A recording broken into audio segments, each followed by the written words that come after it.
नमस्कार, आपके साथ मैं हूं सुमेरा खान। हिंदुस्तान को लहूलुहान करने वाला बारूद कहां तैयार होता है, कश्मीर में खून खराबा करने वाले आतंकी कहां से आते हैं, ये सबको पता है। हिंदुस्तान में खूनी खेल खेलने वाले कौन हैं, उनके चेहरों से दुनिया बखूबी वाकिफ है। आतंक के आका कौन हैं, उन्हें सब पहचानते हैं। लेकिन फिर कैसे सीमा पार तैयार होने वाले आतंकवादी भारत में घुसपैठ करते हैं, कहां से करते हैं, टेरर रूट कितने हैं, कहां मौजूद हैं, ये सब जानना जरूरी है। क्या आतंक का मैग्नेट बंद किया जा सकता है? क्या इन दहशतगर्दों को इन्हीं के बिलों में दफन किया जा सकता है? लॉन्च पैड और टेरर रूट की पड़ताल करती हमारी ये टेली सीरीज देखिए। टेली सीरीज सुरंग, पाथ ऑफ ब्लड बाथ के इस एपिसोड में देखिए पाताल, टेरर टनल्स।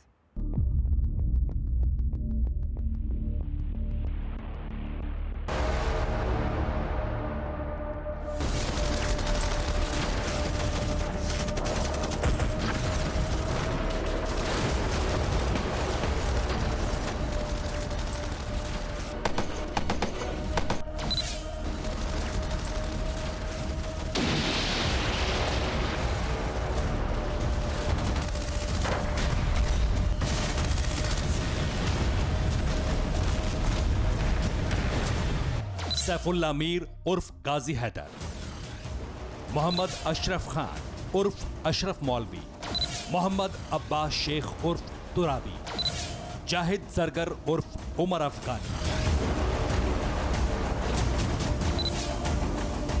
लश्कर का शकूर, जैश का फैसल, हिज्ब का शीरान लोन उर्फ मौलवी।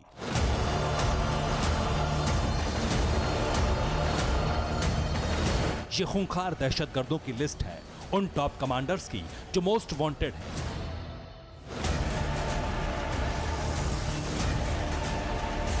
पाकिस्तान में ट्रेंड, पाकिस्तानी हथियारों से लैस,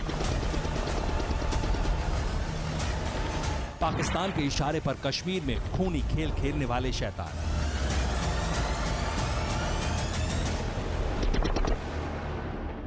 ये शैतान मंडली किस रास्ते पाकिस्तान टेरर ट्रेनिंग के लिए जाती है, किस रास्ते से दोबारा दहशतगर्दी मचाने वापस कश्मीर लौटती है।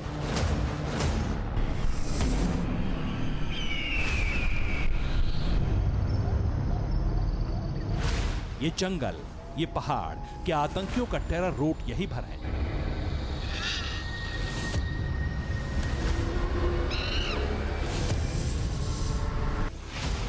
क्या इन नदी नालों को पार कर ही आतंकी भारत में घुसपैठ करते हैं?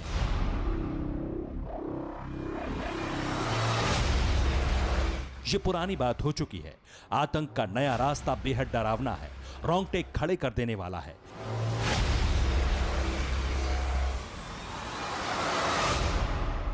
इस टेरर रूट तक पहुंचना कतई आसान नहीं। दुश्मन की जमीन से शुरू होने वाले आतंकी रास्ते तक पहुंचने के लिए हमें कुछ महीने पीछे जाना होगा।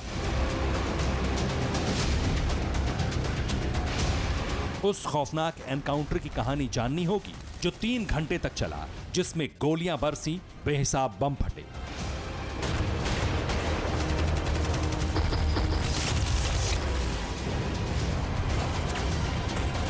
(19 नवंबर 2020) NH-1A, जम्मू कश्मीर।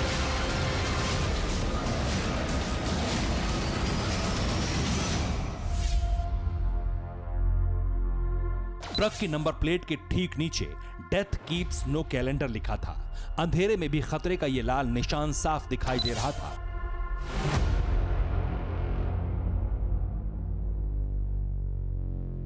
ट्रक की स्पीड तेज थी, ड्राइवर डरा हुआ था, घबराया। ट्रक ड्राइवर को बेतहाशा भगाए पड़ा था।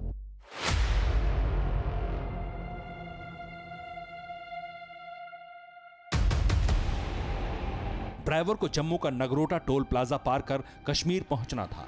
सुबह के करीब 5 बजने वाले थे तब चावलों की बोरियों से लदा ट्रक, जिसकी नंबर प्लेट फर्जी थी, बन टोल प्लाजा पर पहुंची।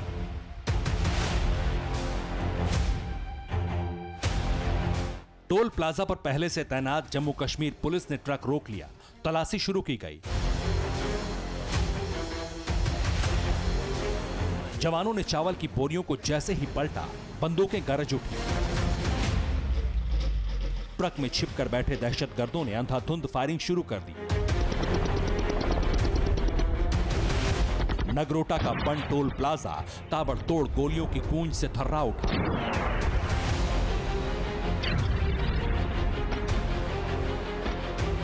ट्रक में छिपे आतंकी AK-47 के साथ बीच बीच में हैंड ग्रेनेड से धमाके करने लगे। सुरक्षा बलों ने जवाबी फायरिंग शुरू की तो दहशतगर्दों ने हमला तेज कर दिया। सुबह 5 बजे शुरू हुई मुठभेड़ 3 घंटे से ज्यादा खिंच चुकी थी।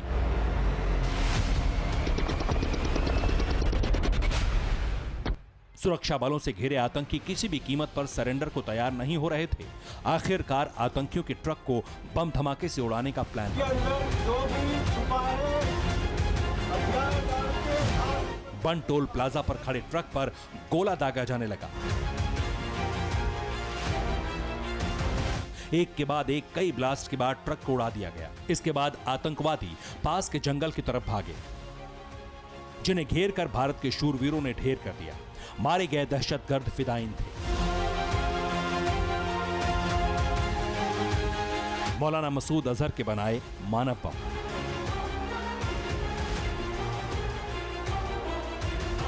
जिस ट्रक में छिपकर ये आतंकी कश्मीर जा रहे थे, उसमें इतना बड़ा बारूदी जखीरा था जिसके विस्फोट से महातबाही मच सकती थी। नगरोटा में ढेर हुए आतंकियों से 11 AK-47 rifle, 3 pistol, 29 grenade, 6 UBGL grenade, mobile phone, compass, पिट्ठू बैग और दवाएं बरामद की गईं।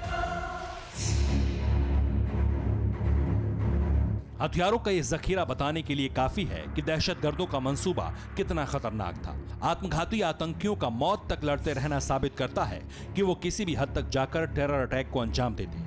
लेकिन नगरोटा एनकाउंटर की कामयाबी कोई इत्तेफाक नहीं। दहशतगर्द सुरक्षा एजेंसियों के रडार पर थे। उन्हें मालूम नहीं था कि मौत के मुंह तक उन्हें बुलाया गया। नगरोटा में दहशतगर्दों की कब्र पहले से तैयार कर ली गई थी। एक वक्त NIA के तेज तर्रार अफसर रहे और अब जम्मू कश्मीर पुलिस के IG मुकेश सिंह ने पूरे ऑपरेशन का ब्यौरा ऐसे दिया।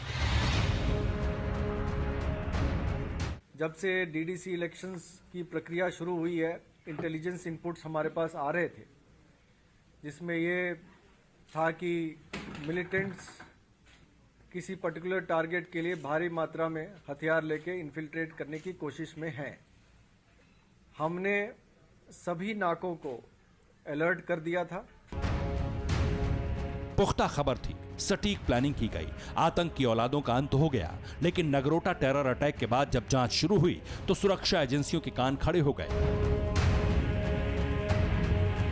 दहशतगर्दों ने जिस टेरर रूट का इस्तेमाल किया वो चौंकाने वाला था। नगरोटा में मारे गए मसूद के बारूदी मोहरों ने इंटरनेशनल बॉर्डर से घुसपैठ की थी। इनका लॉन्चिंग पैड पाकिस्तान की पोस्ट थी। ये वही टनल है जिसके जरिए जैश के 4 आतंकी जो थे सांबा सेक्टर से घुसपैठ करके आए थे। लेकिन दाद देनी पड़ेगी जम्मू कश्मीर पुलिस की इनपुट को, जिस तरीके से नगरोटा बन टोल प्लाजा के पास जैश के आतंकियों को मार गिराया गया था। लेकिन एक और सबूत पाकिस्तान को जरूर देखना चाहिए। ये जो सैंडबैग है ये पाकिस्तान का है, पाकिस्तान मेड का है। ये वही सुरंग है, वही टेरर रूट जिससे नगरोटा में मारे गए आतंकी भारत में दाखिल हुए। ऐसी दर्जनों टनल बॉर्डर पर मिली हैं। न जाने कितनी अभी खोदी जा रही हैं, न जाने कितनी का पता नहीं।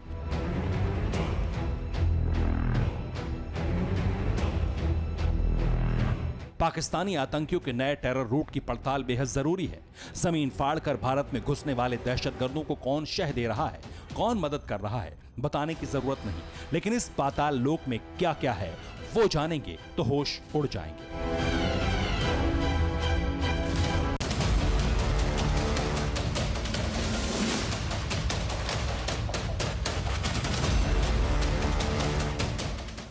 जब से आतंकवादियों का कश्मीर में तेजी से सफाया शुरू हुआ, आतंकवादियों ने LOC के टेरर रूट का इस्तेमाल कम कर दिया। इसकी बजाय आतंकवादी इंटरनेशनल बॉर्डर का इस्तेमाल करने लगे भारत में घुसपैठ करने के लिए।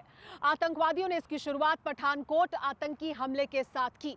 उरी और पुलवामा में जो आतंकी हमला हुआ उसे भी अंजाम देने के लिए आतंकवादी जम्मू सेक्टर से ही भारत में दाखिल हुए थे। पुलवामा हमले को अंजाम देने वाला आतंकवादी अफगानिस्तान में ट्रेनिंग लेकर पाकिस्तान पहुंचा था और फिर भारत में दाखिल सेटल होने के लिए उसने जम्मू का सांबा सेक्टर चुना और वहां से भारत में दस्तक दी। टेली सीरीज के इस एपिसोड में देखिए खो, चैलेंजेस एट बॉर्डर। देश के हेडक्वार्टर में जो मानव बम मसूद तैयार करता है वो किस रूट से कश्मीर तक पहुंचेंगे, कैसे कश्मीर से उन्हें हिंदुस्तान के अलग अलग शहरों तक पहुंचना है, इसका पूरा नेटवर्क जैश का सबसे जहरीला सपोला अश्क अहमद नेग्रू ऑपरेट करता है। 34 साल का जैश आतंकी नेग्रू मानव बमों की सप्लाई कैसे करता है, इसे समझिए। कश्मीर में कैसे सप्लाई होते हैं मसूद के मानव बम।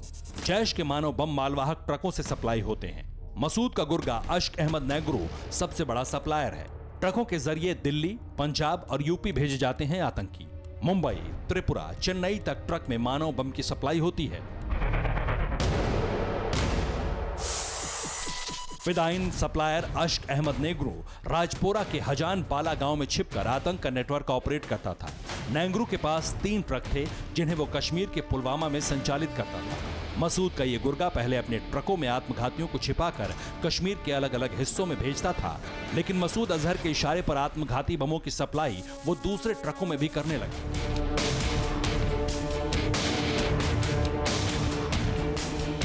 12 सितंबर 2018 को मसूद की ट्रक बम की साजिश पहली बार डिकोड हुई जब जम्मू कश्मीर पुलिस ने पंजाब से आ रहे 3 आतंकियों को एक ट्रक से गिरफ्तार किया। पूछताछ में मसूद के आतंकियों ने सरहद पार की हर साजिश का सच पुलिस के सामने उगला। मसूद अजहर के इशारे पर अश्क अहमद नेग्रू ने मानव बमों का जो कंसाइनमेंट कश्मीर भेजा था, उनके पास 4 AK-56, 2 AK-47 राइफल बरामद हुई, 6 मैगजीन और 180 राउंड और 11,000 रुपए नगद मिले थे।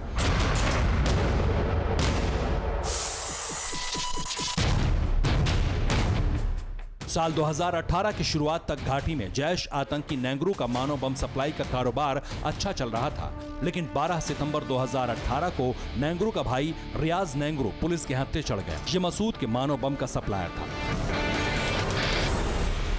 रियाज नेग्रू के साथ 3 आतंकी भी गिरफ्तार हुए थे जो जम्मू इंटरनेशनल हाईवे पर ट्रकों में मानव बम की सप्लाई करने आए थे। हैरानी की बात यह भी है कि अश्क अहमद नेग्रू उन ट्रकों की कार से निगरानी कर रहा था। साल 2018 में जब कश्मीर पुलिस ने मानव बमों के कंसाइनमेंट का पर्दाफाश किया, तब मसूद अजहर के पालतू पिट्ठू अश्क अहमद नेग्रू कश्मीर छोड़कर पीओके भाग गया। पीओके का लॉन्चिंग पैड नेग्रू का ठिकाना है, जहां से वो आज भी ट्रकों के जरिए मानव बम घाटी में सप्लाई करता है। लेकिन उसका काम शुरू होता है आतंकियों के भारत में घुसपैठ के बाद। सबसे मुश्किल काम है सरहद पार करना, जिसमें आतंकियों की मदद करती है पाकिस्तानी सेना और ISI। इस पूरी साजिश को समझने और देश को दिखाने के लिए TV9 भारतवर्ष रिपोर्टर अंकित भट्ट जा पहुंचे इंटरनेशनल बॉर्डर। पाकिस्तानी रेंजर्स की फायरिंग रेंज का ये इलाका खतरे से खाली नहीं। बॉर्डर के उस तरफ पाकिस्तान का शकरगढ़ इलाका है, जिसे हाल के बरसों में आतंकियों ने लॉन्च पैड के तौर पर सबसे ज्यादा इस्तेमाल किया।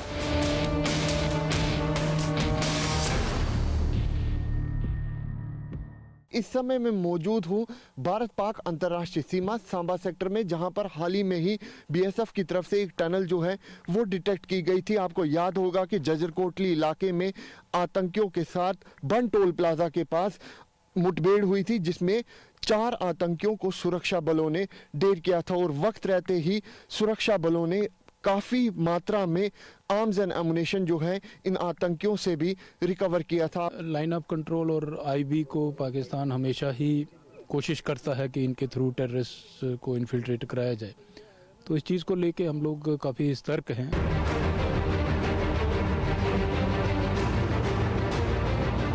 जैश ए मोहम्मद का आतंकी कमांडर अश्क अहमद नेग्रू और जैश का main handler Ilyas doctor Shakargarh launching pad चलाते हैं। अंतर्राष्ट्रीय सीमा के उस पार पाकिस्तानी पोस्ट के करीब से सुरंग की खुदाई शुरू होती है, जिसका दूसरा मुहाना भारतीय सीमा में खुलता है। इस समय मैं मौजूद हूं भारत पाक अंतर्राष्ट्रीय सीमा पर, जहां पर ये ट्रेन अगर आप देखें, ये इसी तरीके का जो ट्रेन है वो लाइन ऑफ कंट्रोल पर भी है और अंतर्राष्ट्रीय सीमा के कई इलाकों में मौजूद है।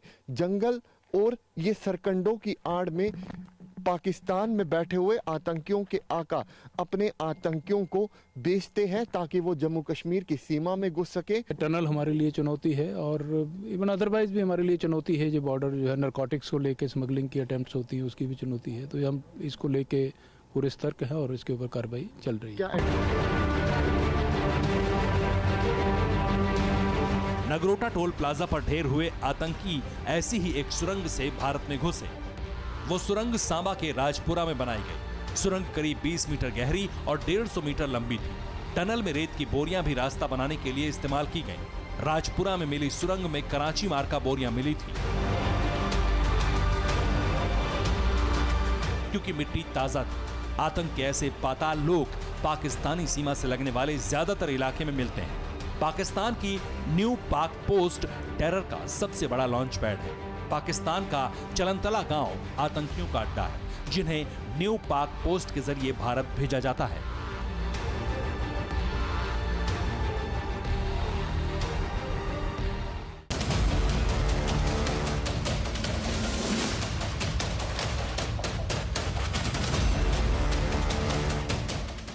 पहले जब भी पाकिस्तान की ओर से गोलीबारी शुरू होती थी बॉर्डर पर, तो उसका सीधा मतलब होता था कि गोलीबारी की आड़ में हिंदुस्तान में घुसपैठ कराने की कोशिश की जा रही है। लेकिन अब बॉर्डर डिफेंस में हिंदुस्तान साइंस एंड टेक्नोलॉजी की मदद से काफी मजबूत हो गया है। उसके बावजूद खतरा कम नहीं हुआ है। पाकिस्तान की सेना खुद टेरर टनल खोद रही है। इसके सबूत देखिए टेली सीरीज के इस एपिसोड में, बख्तर द कवर स्टोरी।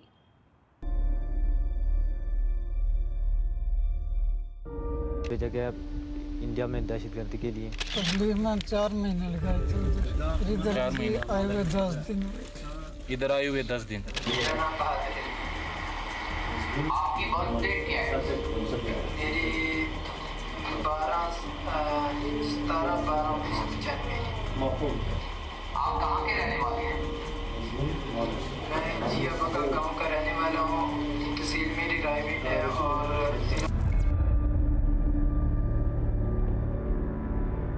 कैमरे पर यह आतंकवादियों का कबूलनामा है। कश्मीर से लेकर काबुल तक यही हकीकत है कि यहां जो दहशतगर्दी है उसके पीछे पाकिस्तानी वर्दी है।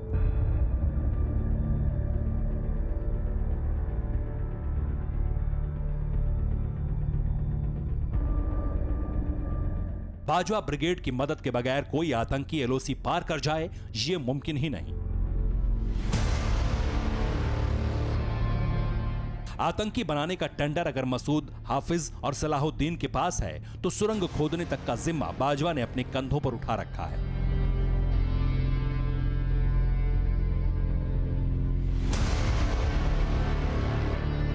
आज आप प्रमाण देखेंगे, गवाही सुनेंगे, टनल में टेरर वर्ल्ड चलाने वालों के चेहरे देखेंगे।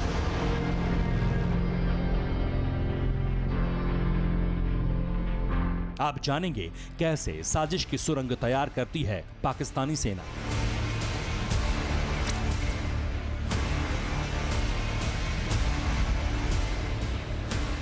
पाकिस्तान की सेना एलओसी पार किस फॉर्मेशन में चलती है, किस तरह के कोडवर्ड का इस्तेमाल करती है, आतंकियों के मददगार ये सैनिक किन किन हथियारों से लैस होते हैं, पहले जरा ये जान लीजिए।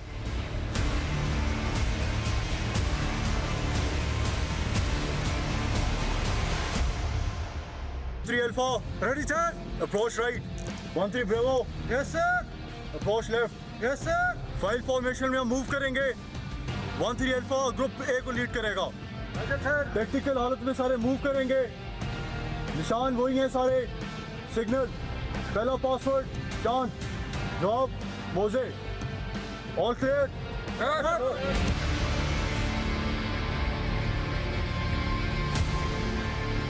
पाकिस्तानी सेना की पेट्रोलिंग पार्टी और पोस्ट पर तैनात जवान आतंकियों के सबसे बड़े मददगार होते हैं। ये अपने साथ आतंकियों को लेकर सुरंग तक जाते हैं।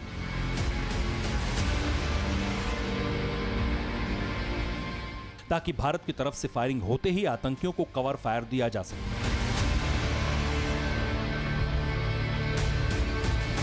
जैसा 11 जुलाई 2016 के इस वीडियो में दिख रहा है, आतंकियों के साथ पाकिस्तानी आर्मी के जवान एलओसी की तरफ बढ़ रहे हैं। पाकिस्तानी सेना बिल्कुल इसी तरह दहशतगर्दों को सुरंग तक छोड़ने आती है।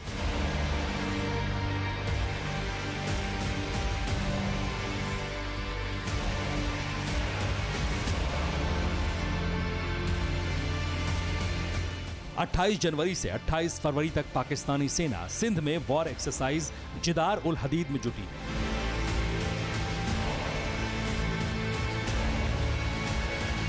कराची कॉर्प्स के जवान सिंध के रेगिस्तान में कहने को तो जंगी रिहर्सल में जुटे थे, लेकिन इनका असली मकसद कुछ और था।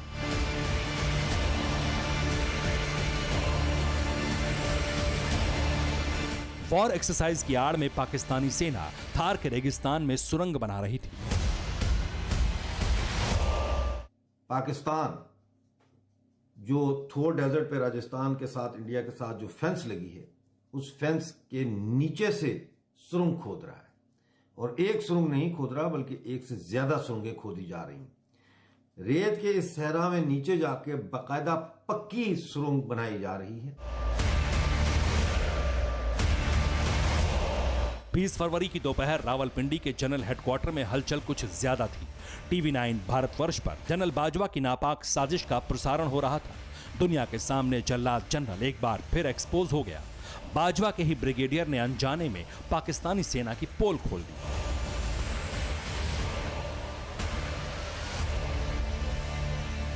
बॉर्डर पर सुरंग की खबर लीक होने से पाकिस्तान में हड़कंप है। ये बड़ी जानकारी मिल रही है। पाकिस्तान में ब्रिगेडियर अजहर सिंधु का कोर्ट मार्शल हो गया है। अजहर सिंधु पर सुरंग की खबर लीक करने का शक है।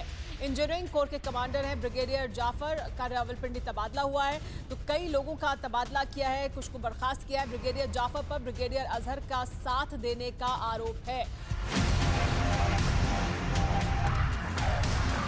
पाकिस्तान ये जान चुका है कि उसकी सुरंग साजिश से हिंदुस्तान वाकिफ है, लेकिन पाकिस्तान भी क्या करे।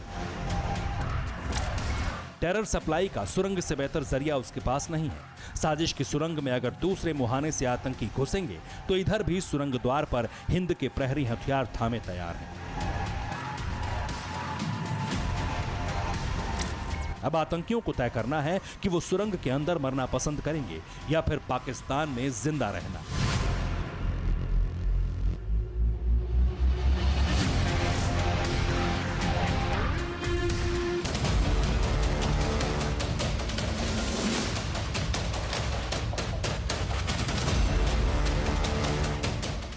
Line of actual control 740 kilometre लंबी है। आतंकियों ने इसे टेरर रूट बना लिया। पाकिस्तान में मौजूद आतंकियों के लिए एलओसी के जरिए घुसपैठ करना बहुत मुश्किल नहीं था। यहां उनके सामने कई तरह की आसानियां थीं। ऊंची पहाड़ियों, नदियों और नालों की वजह से एलओसी की बाड़बंदी पूरी तरह से संभव नहीं है।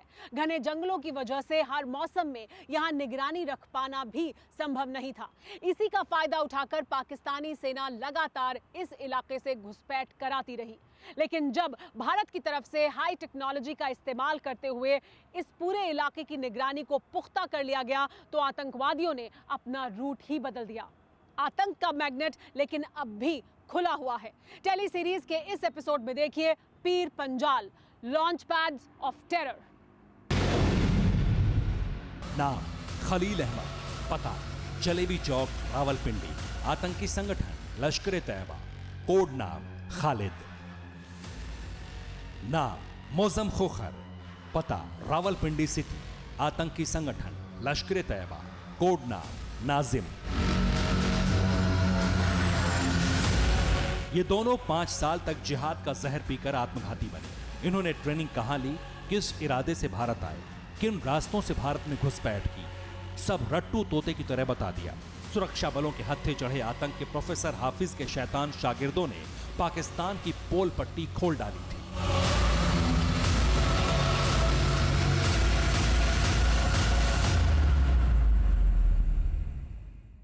हाफिज सईद जैसे जहरीले नाग से जहर उधार लेने वाले ये सपोले भारत में खून खराबे के इरादे से आए थे, लेकिन बॉर्डर पर मुस्तैद भारतीय शूरवीरों ने गीदड़ों की गर्दन दबोच ली। 4 सितंबर 2019 को अपने कबूलनामे में नाजिम ने हाफिज के बड़े टेरर ट्रेनिंग सेंटर की करेक्ट लोकेशन बताई थी। लश्कर, जैश और हिज्ब के आतंकी कारखाने पीओके में कहां हैं, इनकी शिनाख्त की जा चुकी।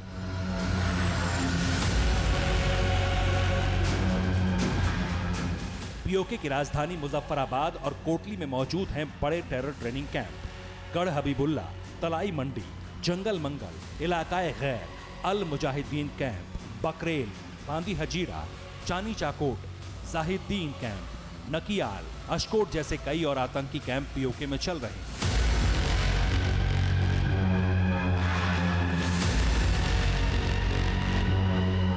पाकिस्तान के टेरर रूट की पड़ताल करने के लिए संवाददाता इरफान कुरैशी ने एलओसी के किनारे बसे गांव का सफर शुरू किया।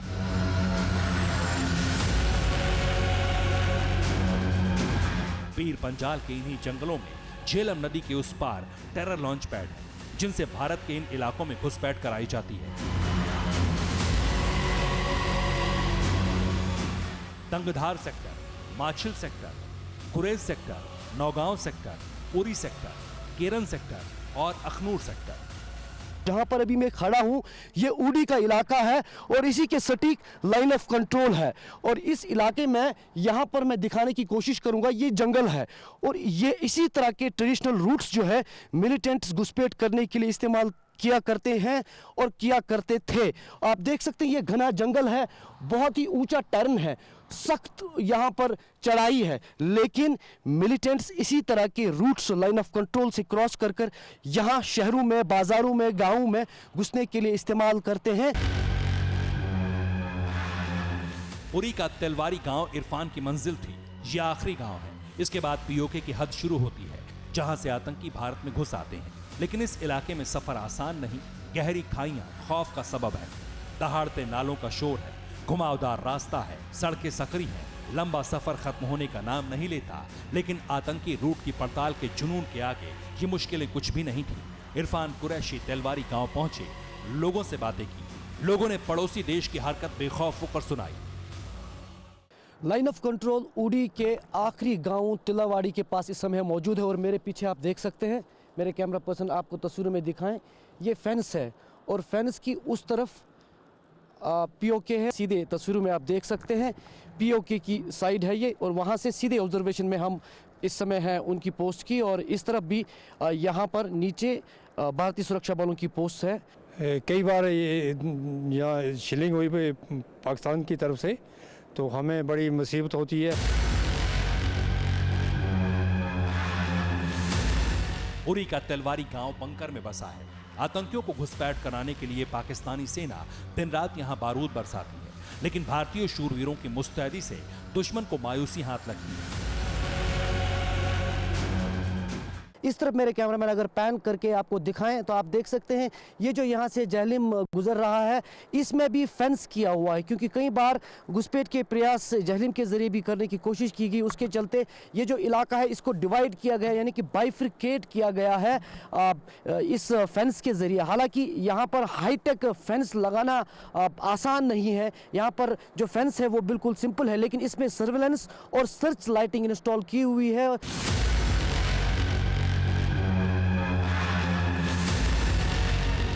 लेकिन 740 किलोमीटर लंबी एलओसी के चप्पे चप्पे की निगरानी मुश्किल है, क्योंकि एलओसी पर सिर्फ 550 किलोमीटर पर बाड़बंदी हो पाई। जहां फेंसिंग है वहां फ्लड लाइट से भी आतंकी हलचल पर नजर रखी जाती है। लेकिन जिन इलाकों में बाढ़ लगना मुश्किल है वो रास्ते आतंकियों के लिए खुले हैं। कुदरती अड़चनें खत्म होने के साथ ही दहशतगर्द घुसपैठ शुरू कर देते हैं। कई दफा आतंकी बर्फबारी के बीच भी इन्हीं रास्तों का इस्तेमाल कर भारत में दाखिल हुए हैं। हालांकि घाटी में कदम रखते ही इनका खात्मा कर दिया गया, लेकिन पाकिस्तानी टेरर कंपनी घुसपैठ और हथियार सप्लाई की नई नई ट्रिक आजमा रही है, कुछ तो बेहद हाईटेक और हैरान करने वाली है।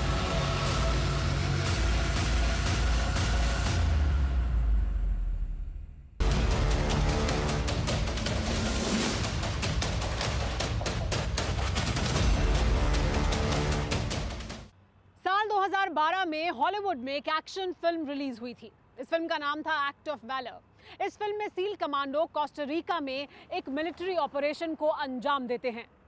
ठीक उसी तरह जिस तरह की तकनीक इस फिल्म में दिखाई गई थी, घुसपैठ के लिए जिसका इस्तेमाल किया गया, पाकिस्तान में मौजूद जैश ए मोहम्मद के आतंकी भी ठीक उसी तरह की प्लानिंग भारत में घुसपैठ के लिए करते हैं। लेकिन समय रहते भारतीय खुफिया एजेंसियों को इसका पता लग गया। हमने भी पाकिस्तान की सीमा से लगते 2 सबसे सेंसिटिव बॉर्डर की पड़ताल की और वहां कई चौंकाने वाली जानकारियां हमारे सामने आई। टेली सीरीज के इस एपिसोड में देखिए बाढ़, टफ टू टैकल।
एक तरफ पाकिस्तान है और एक तरफ भारत। ये जो पूरा इलाका है वो पाकिस्तान का इलाका है और ये जो इलाका है वो भारत का इलाका है, जहाँ पर अभी पेट्रोलिंग जो है वो बीएसएफ के जवानों द्वारा की जा रही है।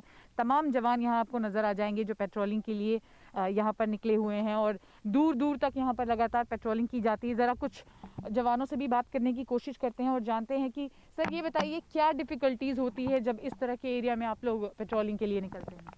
यहाँ पे हवाओं की काफ़ी समस्या रहती हैं, दलदली एरिया है और नमकीन हवाओं में काफ़ी प्रॉब्लमें आती हैं, लेकिन फिर भी कर लेते हैं। जुलाई 2020 में बीएसएफ ने एक मास्टर स्ट्रोक चला। हरामी नाले के पास 22 किलोमीटर की सड़क बना दी और सड़क के दोनों ओर फ्लड लाइट्स भी लगा दी। 3 तरफ से हरामी नाला सील कर दिया गया। इसके बावजूद बीएसएफ बाज की नजर से इस इलाके में गश्त करती है, वो भी अत्याधुनिक तकनीक से लैस।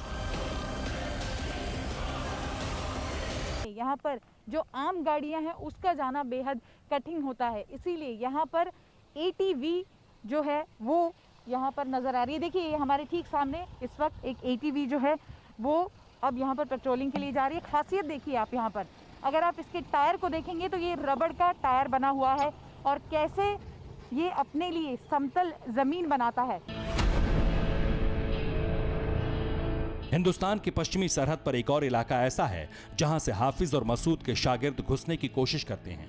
यह है जैसलमेर।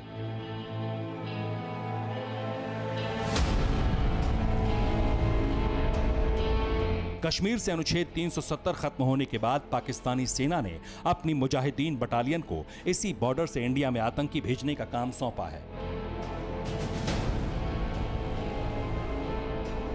पाकिस्तान अंतर्राष्ट्रीय बॉर्डर में इस वक्त हम मौजूद हैं और किस तरह से सैंड स्कूटर के माध्यम से पेट्रोलिंग हो रही है, ये तस्वीरें आप देख सकते हैं और किस तरह से बॉर्डर की सुरक्षा और पेट्रोलिंग की जाती है। इनसे बातचीत करते हैं कि सर किस तरह से यहाँ पर सैंड स्कूटर के माध्यम से पेट्रोलिंग की जाती है और इसका क्या फ़ायदा है सैंड स्कूटर का, क्योंकि यहाँ पर शिफ्टिंग सैंड से मतलब जो रेतीले टीले हैं जब बहुत तेज़ हवाएं चलती है तो स्थानांतरण हो जाते हैं। क्या इसमें कितनी स्पीड से चलता है और क्या लाभ है इसमें?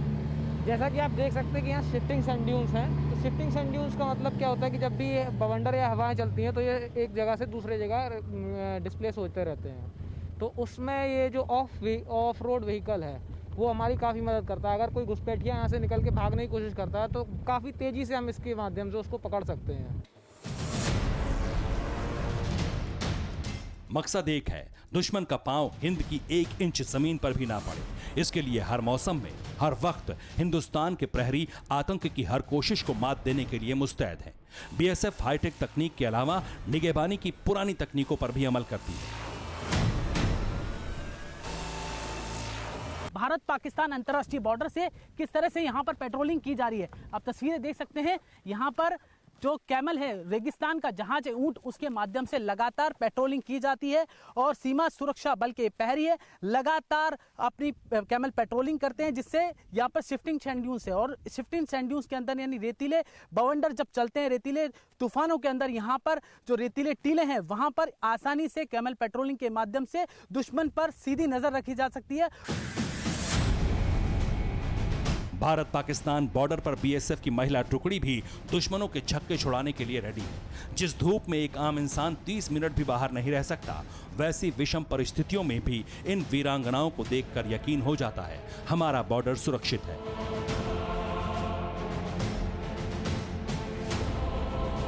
सुरंग जैसी किसी भी साजिश को नाकाम करने के लिए ट्रेंड स्निफर डॉग्स के साथ बीएसएफ गश्त करती है। दुश्मन घुसपैठ के लिए जिस स्तर पर जा सकता है, हमारी तैयारी उससे भी आगे की है और इसलिए हजारों किलोमीटर लंबा बॉर्डर होने के बाद भी पाकिस्तानी टेररिस्ट घुसपैठ का रास्ता नहीं ढूंढ पा रहे।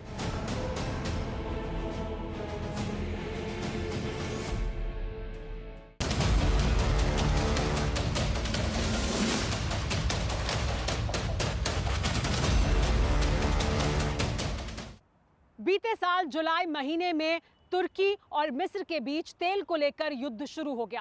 तेल लीबिया का था, लेकिन इस तेल को हड़पने के लिए तुर्की ने अपनी सेना को मैदान में भेज दिया। मिस्र ने भी अपनी सेना को युद्ध के मैदान में उतार दिया। युद्ध को और भीषण करने के लिए तुर्की ने हाईटेक हथियारों का इस्तेमाल शुरू कर दिया। लेकिन तुर्की ने लीबिया वॉर में जिन हाईटेक हथियारों का इस्तेमाल किया, उन्हें लेने के लिए पाकिस्तान बेचैन हो गया। आखिर तुर्की के इन हाईटेक हथियारों का पाकिस्तान के टेररिस्तान होने से क्या है कनेक्शन? देखिए टेली सीरीज का ये एपिसोड, तस्कर, ड्यून्स ऑफ डेविल्स। लीबिया युद्ध में तुर्की ने इसी रोबोट से कोहराम मचा दिया था। 12.7 रिमोट कंट्रोल से चलने वाले वेपन सिस्टम, जिसके इस्तेमाल के लिए किसी इंजन की जरूरत नहीं। दिन हो या रात, पहाड़ी रण क्षेत्र हो या रेगिस्तान, बर्फीले मैदान में, उबड़ खाबड़ रास्तों पर, दलदल में, हर जगह कारगर हथियार है ये। इस रोबोट की विस्फोटक ताकत ने पाकिस्तानी सेना के अफसरों का दिमाग चकरा दिया।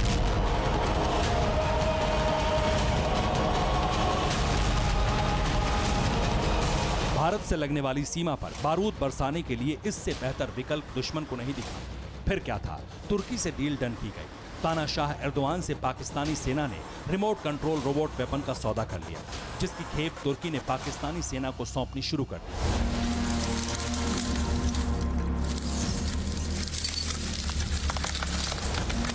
तुर्की से मिली रोबोट आर्मी को पाकिस्तानी सेना ने टेरर लॉन्च पैड के करीब तैनात कर रखा है। दहशतगर्दों को कवर फायरिंग इन्हीं ऑटोमेटिक हथियारों से दी जाने लगी है। आतंकियों को घुसपैठ के बाद हथियारों की खेप पहुंचाने का काम ड्रोन के जरिए हो रहा है। पाकिस्तानी सरहद पर एक दो नहीं, कई बार ड्रोन हथियारों की डिलीवरी करते मार गिराए गए। जून 2020 में जम्मू के कठुआ में चाइनीज ड्रोन को बीएसएफ ने शूट किया था। ड्रोन के मलबे से सुरक्षा बलों को US made machine gun, hand grenade और 60 राउंड गोलियां मिली थी।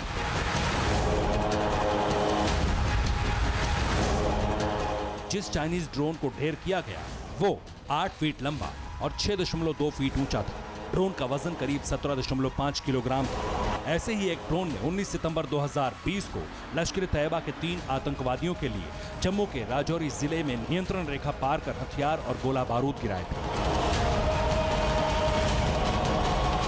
लश्कर के आतंकवादी कश्मीर घाटी में पुलवामा से मुगल मार्ग से आए थे और सुरक्षा बलों द्वारा उन्हें गिरफ्तार करने से पहले इस खेप को उठाया गया था।